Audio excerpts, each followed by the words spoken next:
So this is achar. You know what achar is, right? And this is jicama. So you eat it with the lettuce. You wrap it in the lettuce. I'm not good at it.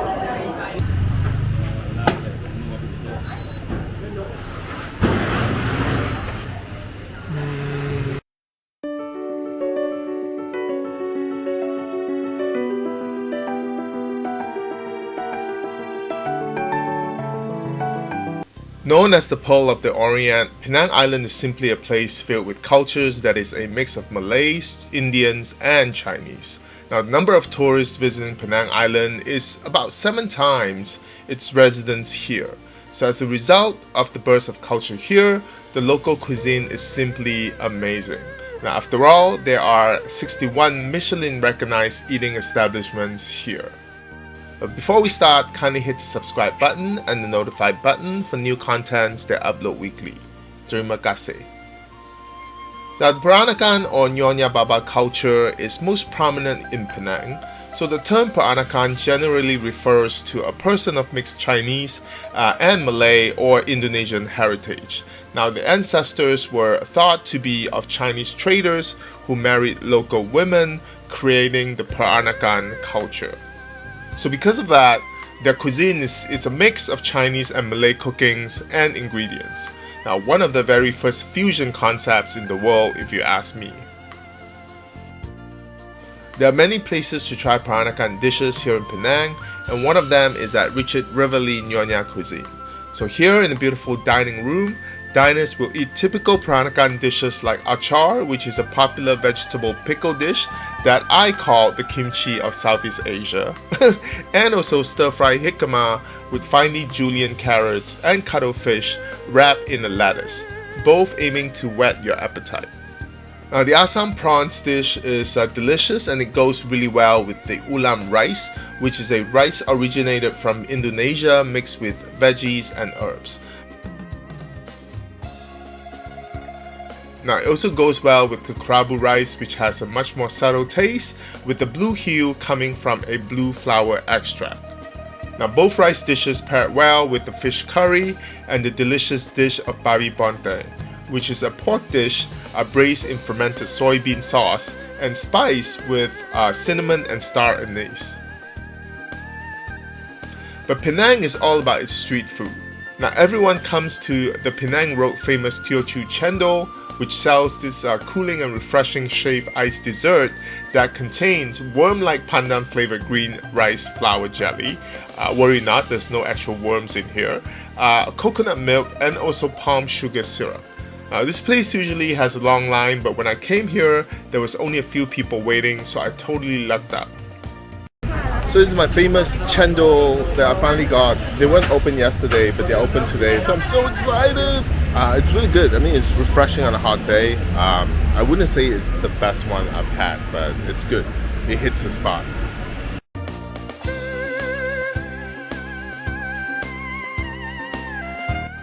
Street food take a life of their own here, with most open until the wee hours of the morning.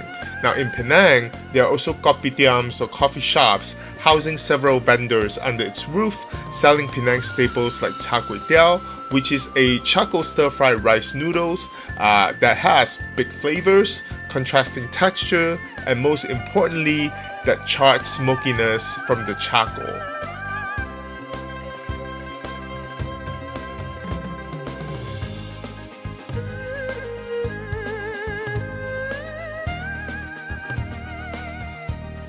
There is also the popular orjian, which is the sizzling fried oyster omelette with plump juicy oysters, covered by a layer of potato starch, adding a smooth texture to the delicious egg batter. Both are a must try if you are here in Penang.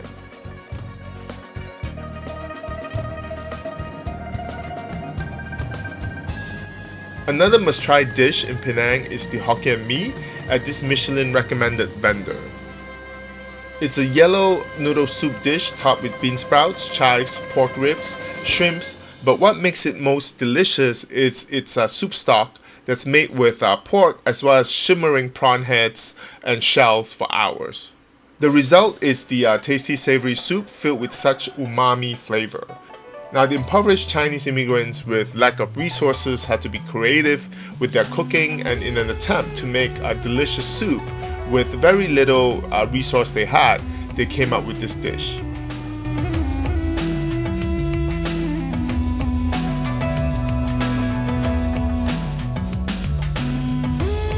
Now, it's not durian peak season when I was visiting, as that is usually in June and July, but fortunately I was able to get a blackthorn durian, which is a specialty here in Penang. Now, to distinguish blackthorn, there is a little black stamp at the bottom of the durian, and it's a rounded pumpkin shape.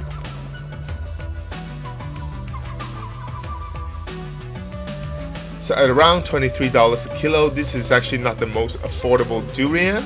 I did like durian as a kid, so it was actually time to face my challenge. Hey guys, so this is the blackthorn durian in Penang. It's actually known in Penang. I haven't had durian since I was a kid. I never liked it. So I'm gonna try it again because I'm an adult now and I need to eat things that I used to detest when I was a kid.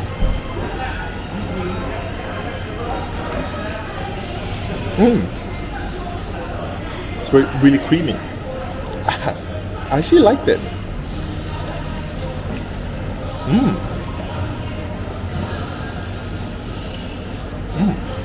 And sweet. It's like eating custard.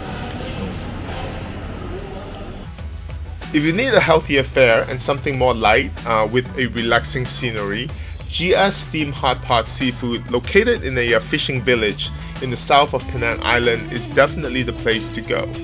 Now here, facing the serenity of a quiet beach with fishing boats lining up along its shore, you get a fresh and affordable seafood, with the exception of the mantis shrimp that is fresh, but at about $30 each, it is definitely not that affordable.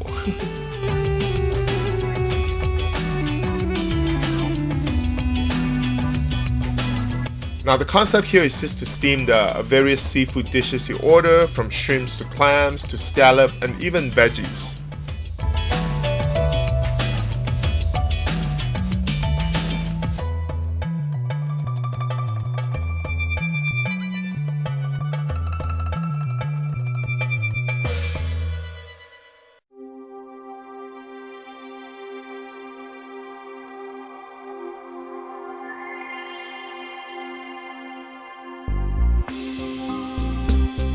And of course, the mantis shrimps are the highlight here, giving the live ones a good sauna session.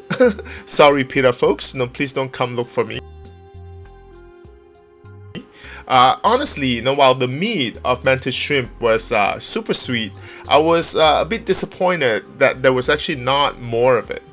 For its size, there was certainly not a lot of flesh, if you ask me.